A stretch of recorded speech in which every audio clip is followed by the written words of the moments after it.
নমস্কার। যুক্তি তর্ক সঙ্গে অর্কই আপনাদের স্বাগত। আপনাদের সঙ্গে আমি অর্কপ্রভ সরকার। আপনাদের বলে রাখি, 11ই নভেম্বর থেকে 14ই নভেম্বর পর্যন্ত, মানে বিহারের নির্বাচন হয়ে যাওয়ার পর 11ই নভেম্বরের সন্ধ্যেবেলা থেকে 14ই নভেম্বর ফলাফল ঘোষণা হওয়া পর্যন্ত বিহার নিয়ে বিশেষ প্রতিবেদন করব। তার মধ্যে থাকবে এক্সিট পোল।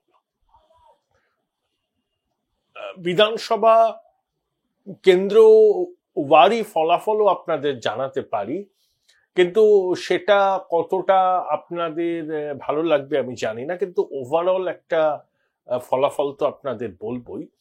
এবং 14ই নভেম্বর যখন আনুষ্ঠানিকভাবে ফলাফল ঘোষিত হবে, আমার দর্শকরা যারা দেখেন আমার এই চ্যানেল, তারা মিলিয়ে দেখবেন কতটা অ্যাকিউরেট হলো আমাদের এই কাজ। একটা টিম কাজ করেছে, তারা আশা করব তাদের ট্র্যাক রেকর্ড খুবই ভালো।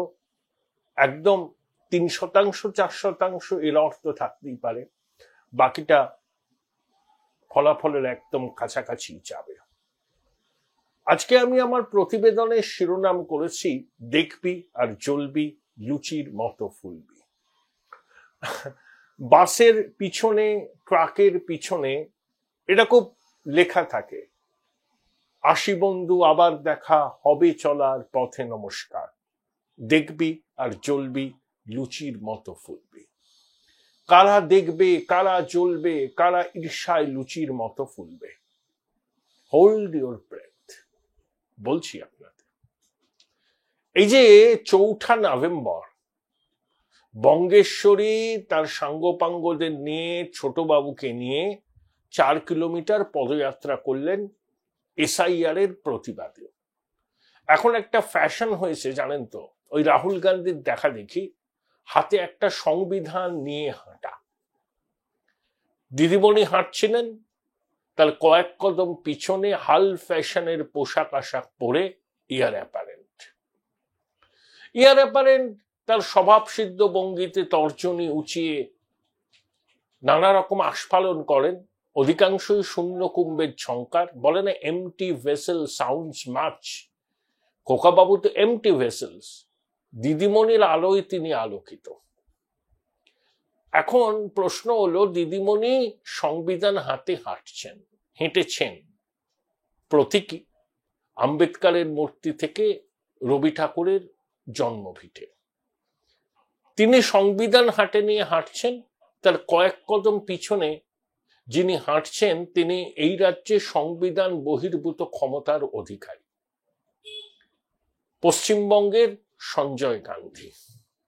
বুঝুন ঠেলা, যে বাবা সাহেবের প্রতি এত ভক্তি, এত ভালোবাসা, যার প্রণীত সংবিধান হাতে নিয়ে কলকাতার রাস্তায় দীপ্ত পদচারণা করছেন দিদিমণি, তার কয়েক কদম পিছনে যিনি হাঁটছেন তিনি এই রাজ্যের সংবিধান বহির্ভূত ক্ষমতার অধিকারী।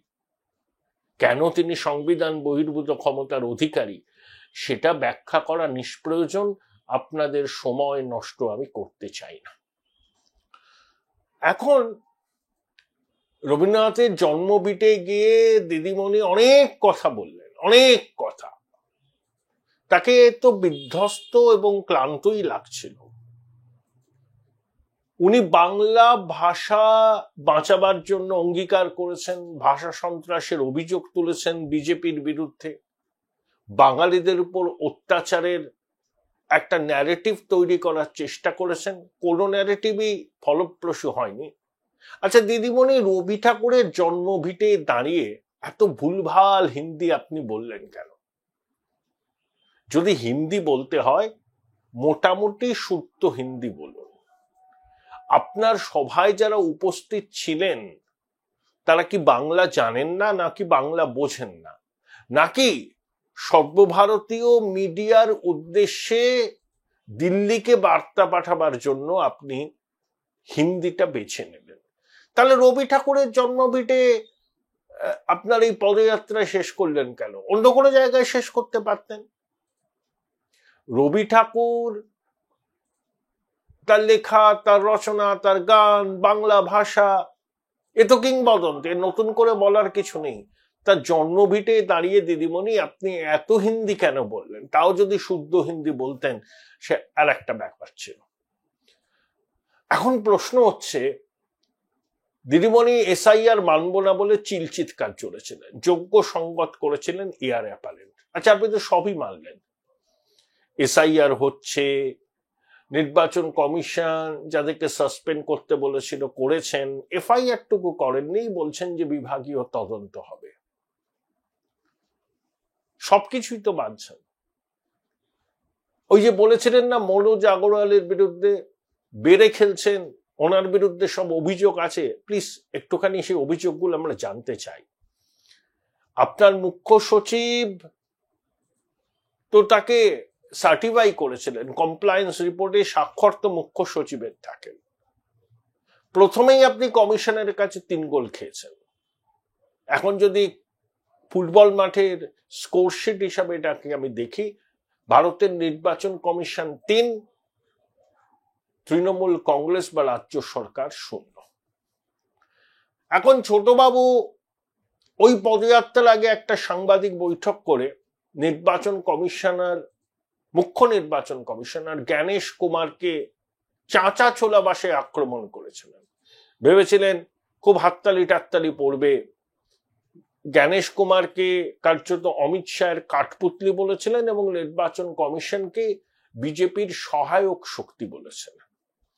এবং জ্ঞানেশ কুমারের কন্যা, জামাই বিজেপি শাসিত রাজ্যে পাম পোস্টিং পেয়েছে, সেসব তুলে আপনি অনেক কথা বলেছিলেন।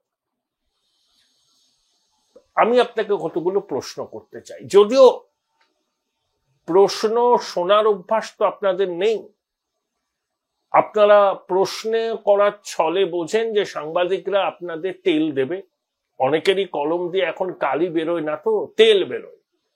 তো তাও আমার দর্শকরা শুনুন আমার কতগুলো প্রশ্ন, সেগুলো সঙ্গত কিনা আপনারাই বিচার করবেন। এই যে 2023-এর গরমে রাজ্যে পঞ্চায়েত নির্বাচন হল, আমাদের রাজ্যের ইলেকশন কমিশনার কে ছিলেন? রাজীবা সিনহা। উনি অনুপ্রাণিত, গৃহপালিত। আচ্ছা, পঞ্চায়েত নির্বাচনের আগে, ভোটের পরে বাংলার মাটি রক্তস্নাত হয়েছিল। আমার প্রায় 50 সহনাগরিক মৃত্যু মুখে পতিত হয়েছিলেন, মায়ের কোল খালি হয়েছিল। তাহলে আপনার এই অনুপ্রাণিত, গৃহপালিত রাজ্যের নির্বাচন কমিশনার নির্বাচনের নামে প্রহসনটা সংগঠিত করলেন। হাইকোর্টে গিয়ে কাচুমাচু হয়ে দাঁড়িয়েছিলেন। বিচারপতিরা বলেছেন যে কমিশন তার সাংবিধানিক দায়িত্ব পালন করতে একেবারে ব্যর্থ এবং কমিশনার যেন নিজেকে আইনের ঊর্ধ্বে, সংবিধানের ঊর্ধ্বে না ভাবেন। আপনি বোধহয় এরকম অনুপ্রাণিত, গৃহপালিত নির্বাচন কমিশনার চান, যাকে সামনে রেখে শাসক দলের রাজনৈতিক লক্ষ্যটা পূরণ হবে। যেভাবে ঠিক পঞ্চায়েত নির্বাচনের নামে একটা প্রহসন সংগঠিত হলো 2023-এ, ঠিক সেই রকম। এরকম অনুপ্রাণিত, গৃহপালিত আধিকারিক যদি নির্বাচন কমিশনের দায়িত্বে আসেন, তাহলে বঙ্গেশ্বরী বেজায় উৎফুল্ল হন, মনে করেন একদম ইনিই হচ্ছেন নিরপেক্ষতার মূর্ত প্রতীক। আর যখন জ্ঞানেশ কুমার এসআইআর এর ঘোষণা করেছেন, বলেছেন যে এসআইআর হবে, কমিশন সাংবিধানিক প্রতিষ্ঠান, সাংবিধানিক প্রতিষ্ঠানের দায়িত্ব সাংবিধানিক দায়িত্ব পালন করা। যখন দিদিমণি বুঝেছেন জ্ঞানেশ কুমারকে এই রাজীবা সিনহার মতো বৃত্তে রূপান্তরিত করা যাবে না, তখনই তিনি ক্ষোভের জ্বালামুখটা খুলে দিয়েছেন এবং তাকে যোগ্য সংগত করছেন তৃণমূলের নানা স্তরের উরুকাতু মদনা এবং অবশ্যই এয়ার অ্যাপারেন্ট। সামান্য একটা স্থানীয় পর্যায়ের নির্বাচনে প্রায় 50 জন সহনাগরিকের মৃত্যু হলো। ভারতবর্ষের অন্যান্য জায়গায় স্থানীয় পর্যায়ের নির্বাচন হয়, কোথাও দেখেছেন এরকম রক্ত ঝরে? এরকম মায়ের কোল খালি হয়? আর পুরসভায় তো নির্বাচনই হয় না। নামকওয়াস্তে কলকাতায় একটা নির্বাচন করেছিলেন ওই 2022 জানুয়ারি মাসে। সেটা নির্বাচন না প্রহসন কলকাতার মানুষ মাত্রই জানে। এই হচ্ছে ওভারঅল ছবি। এখন জ্ঞানেশ কুমারের নেতৃত্বাধীন নির্বাচন কমিশন কঠোর হাতে হাল ধরতে চাইছে, তখন বঙ্গেশ্বরী এবং তার সাঙ্গপাঙ্গরা কমিশনকে তেড়ে গাল দিচ্ছেন। অমিত শাহের কাঠপুতুল, কমিশন বিজেপির সহায়ক শক্তি। আরে কমিশন বিজেপির সহায়ক শক্তি তর্কের খাতিরে মেনে নিলাম। আমাদের রাজ্য নির্বাচন কমিশন কি? ওটা তো তৃণমূলের পার্টি অফিস বা কোনো শাখা সংগঠনের দপ্তর। আবার রাজ্য নির্বাচন কমিশনের অকুতোভয় কমিশনার ছিলেন মীরা পান্ডে। তিনি চোখে চোখ রেখে লড়াই করেছিলেন। নির্বাচন কমিশন, সমরাদিত্য পাল তাদের আইনজীবী ছিলেন। কেন্দ্রীয় বাহিনীকে মোতায়েন করা হয়েছিল 2013 পঞ্চায়েত নির্বাচনে, সে ছবিও আমরা জানি। রাজ্য সরকার নানা চেষ্টা করেও মীরা পান্ডেকে কিন্তু বাগে আনতে পারেনি। তারপরে এই নবান্নের 14 তলা ঠিক করে একেবারে বৃত্ত সুলভ কাউকে ওখানে বসাতে হবে, যার গায়ের চামড়া গন্ডারের থেকেও মোটা হবে। তিনি আদালতের ভৎসনা, সাধারণ মানুষের ক্ষোভ, বিরোধী দলের অভিযোগ কোনো কিছুকে আমল না দিয়ে বঙ্গেশ্বরীর পদসেবা করবেন। আসলে দিদিমণি এই রকম আধিকারিকদেরই চান গুরুত্বপূর্ণ পদে। সেখানে যখন ব্যাঘাত ঘটে তখন দিদিমণি তেলে বেগুনে জ্বলে ওঠে। ঠিক যেভাবে জ্ঞানেশ কুমার এবং দেশের সাংবিধানিক প্রতিষ্ঠান নির্বাচন কমিশনকে তিনি কার্যত গালমন্দ করছেন। আমি সেই জন্যই বললাম, দেখবি আর জ্বলবি লুচির মতো ফুলবি। ওই কথা আছে না, গানই তো আছে, চিরদিন কাহারও সমানও নাহি চায়। বারে বারে নির্বাচন আসবে, রাজীবা সিনহার মতো একজন অনুপ্রাণিত ভক্ত কার্যত গৃহবৃত্ত সুলভ আমলা সাংবিধানিক প্রতিষ্ঠানের মাথায় বসবেন, নির্বাচনের নামে প্রহসন হবে। বারবার এই ছবির পুনরাবৃত্তি কখনোই হতে পারে না, এবারও হবে না। তাই শাসক কমিশনকে কাঠগড়ায় তুলছে। যে রাজ্য নির্বাচন কমিশনের দপ্তর তৃণমূলের শাখা অফিস, কোন শাখা সংগঠনের দপ্তর, তারা আবার দেশের জাতীয় নির্বাচন কমিশনের দিকে অভিযোগের আঙুল তুলছে যে বিজেপির সহায়ক শক্তি। এই তো অনেকগুলো রাজ্যের নির্বাচন হবে, কোথাও নির্বাচন বা এসআইআর কে কেন্দ্র করে এরকম উন্মাদনা দেখছেন?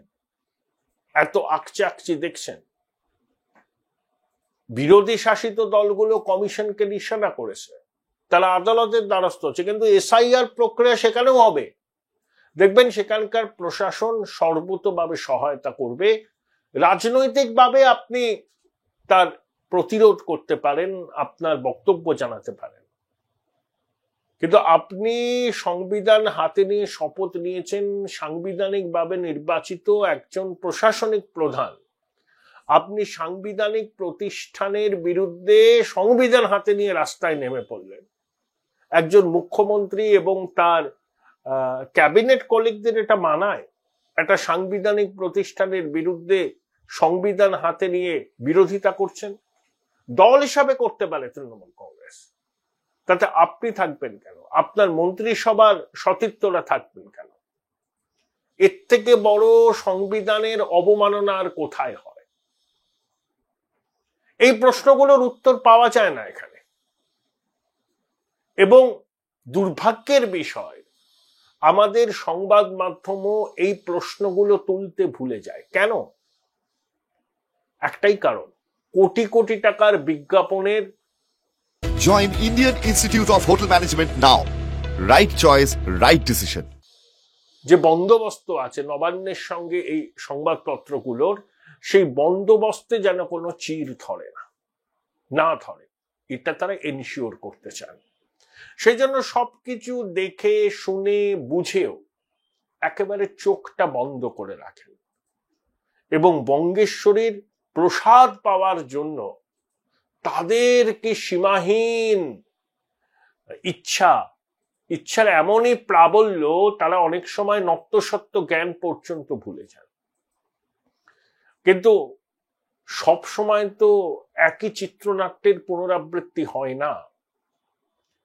এই যে মনোজ আগরওয়াল সাহেব, তিনি চেষ্টা করছেন, কতটা পারবেন এই মুহূর্তে বলা যায় না।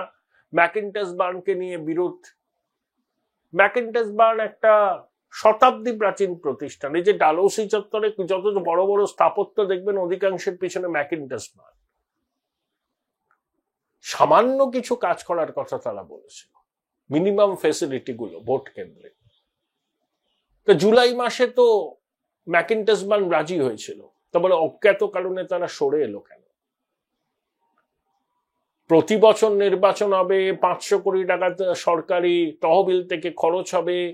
24-এ লোকসভা নির্বাচন হয়েছে, তখনও ওই অ্যাসিওর্ড মিনিমাম ফেসিলিটি তৈরি করার জন্য 500 কোটি টাকা খরচ হয়েছে।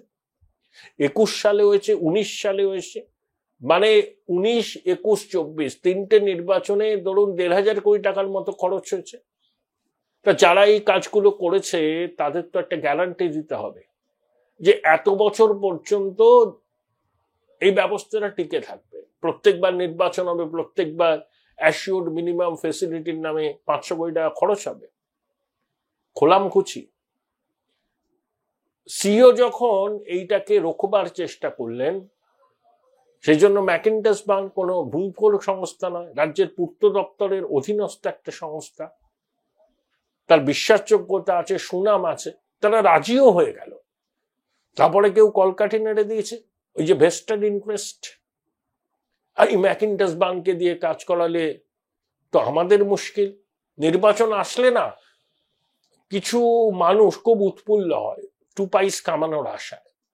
সেই জায়গাটায় যখন ছেদ পড়ে তখন তারা বিভ্রান্ত হয়ে যান, চেষ্টা করেন যে স্থিতাবস্থা যাতে বজায় থাকে। তাই অনেকে বলছেন ম্যাকিন্টশ বার্নের হঠাৎ করে পিছিয়ে আসার পিছনেও কোনো গূঢ় রহস্য আছে। কিন্তু দেশের নির্বাচন কমিশন সারা ভারতবর্ষে এসআইআর হবে। দিদিমণি ভাবতে পারেননি যে নির্বাচন কমিশন এভাবে এসআইআর করবে সারা দেশ জুড়ে। দলীয় ক্যাডার বিএলও হিসাবে আছে, নজরদারি চলছে। পশ্চিম মেদিনীপুরের দাসপুরে যে বিএলও, তার স্বামী তৃণমূলের নেতা, তিনি ফর্ম বিলি করে যাচ্ছেন। অনেক জায়গায় বিএলওরা বাড়ি বাড়ি না গিয়ে চায়ের দোকানে বসে আছেন, দলীয় দপ্তরে বসে আছেন। সমাজ মাধ্যমে কতগুলো ভিডিও ভাইরাল হয়েছে যেখানে তৃণমূলের এক নেতাকে রীতিমতো শাসাতে দেখা যাচ্ছে এক মহিলা বিএলওকে। ভুয়ো আধার কার্ড বস্তা বস্তা উদ্ধার হচ্ছে। গভীর রাতে পঞ্চায়েত দপ্তর খুলে শংসাপত্র দেওয়া হচ্ছে। শুভেন্দু অধিকারী 6 নভেম্বর অভিযোগ করেছেন কলকাতা কর্পোরেশন অবৈধভাবে জন্মের শংসাপত্র বিলি করছে। তিনি আরটিআই করে জানতে চেয়েছেন যে বিগত 1 মাসে কত জন্মের শংসাপত্র বিলি হয়েছে। অর্থাৎ শাসক মরিয়া হয়ে গেছে যাতে এসআইআর হলে তাদের যে ভোট ব্যাংক, সেই ভোট ব্যাংকের ক্ষতিটা যতটা কম করা যায়। আমার ধারণা এসআইআর প্রক্রিয়া স্বয়ংসম্পূর্ণ হবে না, কিন্তু যদি 80% সফলভাবে হয় সেটাই অনেক। এখন তো সবে কলির সন্ধে, এর মধ্যেই বিক্ষিপ্ত ঘটনার খবর আসছে। আরো কয়েকটা দিন যাক না, তারপরে আমরা বুঝতে পারবো যে এসআইআর প্রক্রিয়া কতটা সুষ্ঠুভাবে সম্পন্ন হবে। দেখুন, কলকাতা শহর, আশেপাশে শহরাঞ্চল, মফস্বল টাউন, ওগুলোতে মোটের উপর হয়ে যাবে, টুকটাক ইতস্তত কিছু ঘটনা ঘটবে। কিন্তু উত্তর 24 পরগনা সীমান্তবর্তী অঞ্চল, দক্ষিণ 24 পরগনা অনেক অঞ্চল, মালদা, মুর্শিদাবাদ, নদিয়া, দিনাজপুর, আলিপুরদুয়ার, শিলিগুড়ি, জলপাইগুড়ি, যেখানে ভারত বাংলাদেশ সীমান্ত আছে, যেখানে বিশেষ সম্প্রদায়ের সংখ্যা বেড়ে গেছে হঠাৎ করে, সেখানে কিন্তু এসআইআর প্রক্রিয়া খুব নির্বিঘ্নে হবে বলে অন্তত আমার মনে হয় না। এই তো এসআইআর শুরুর আগেই গুলশন কলোনি প্রমুখ জায়গাতে বিএলওদের রীতিমতো হুমকি দেওয়া হয়েছিল পিস্তল বার করে। তাই বললাম এই তো সবে কলির সন্ধে, এখনই কিচ্ছু বলার জায়গায় নেই আমরা। নির্বাচন কমিশনের 3 জন প্রতিনিধি উত্তরবঙ্গে আছেন, আলিপুরদুয়ার, কোচবিহারে যাবেন। বিশেষত ছিটমহলের বাসিন্দাদের অনেকগুলো ন্যায্য উদ্বেগ আছে, সেগুলোকে তাদের নিরসন করতে হবে এবং এনুমারেশন ফর্ম ছাপার কাজ কিন্তু তাড়াতাড়ি সম্পন্ন করতে হবে। দেখুন, এসআইআর নিয়ে তো বিভ্রান্তি আছে, মানুষের মনে তো আতঙ্ক আছে, স্বাভাবিক, অস্বাভাবিক কিছু না। যেভাবে উদ্দেশ্য প্রণীতভাবে শাসক এসআইআর এর সঙ্গে এনআরসি কে যুক্ত করার চেষ্টা করছে, তাতে অনেকেই আতঙ্কিত হয়েছে।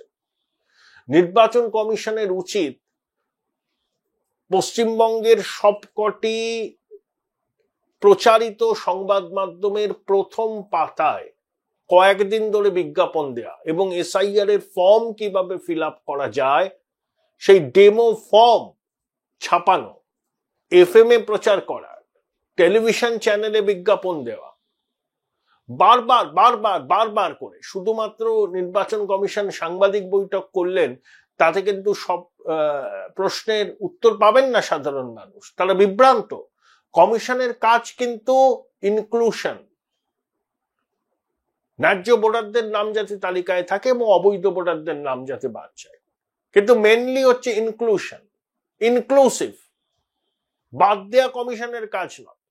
হ্যাঁ, মৃত ভোটার, একাধিক জায়গায় নাম তোলা ভোটার, অনুপ্রবেশকারীদের চিহ্নিত করে তাহলে বার করতে হবে, detect, delete and deport 3D। ওটা নিয়ে কোনো আইওটা অফ ডাউট নেই, এটার জন্য ঐক্যমত্য পশ্চিমবঙ্গের মানুষের আছে। কিন্তু এসআইআর এর প্রক্রিয়াটাকে সহজ সরল ভাবে মানুষের কাছে তুলে ধরবার জন্য কমিশনকে আরো অ্যাক্টিভ হতে হবে, বিজ্ঞাপন দিতে হবে। তারা তো বিজ্ঞাপন দেন নির্বাচন কমিশন। এত বড় এক্সারসাইজ হচ্ছে 23 বছর বাদে, তাদেরকেও মানুষের সচেতনতা বৃদ্ধির জন্য কার্যকরী পদক্ষেপ নিতে হবে। এখনো পর্যন্ত কমিশনের ভূমিকা সদর্থক, সিওর ভূমিকা অতীতের তুলনায় অনেক বেশি সদর্থক, কিন্তু এখনো কলির সন্ধে। নির্বাচন কমিশন সদর্থক ভূমিকা পালন করছেন বলেই তো তেলে বেগুনে জ্বলে উঠছে বঙ্গেশ্বরী এবং তারিয়ার ব্যাপারে। কিন্তু এখনো পর্যন্ত যা ইঙ্গিত, কমিশন তার সাংবিধানিক দায়িত্ব পালনে বদ্ধপরিকর। তাই শিরোনামটা দিয়েছি, দেখবি আর চলবি লুচির মতো ফুলবি।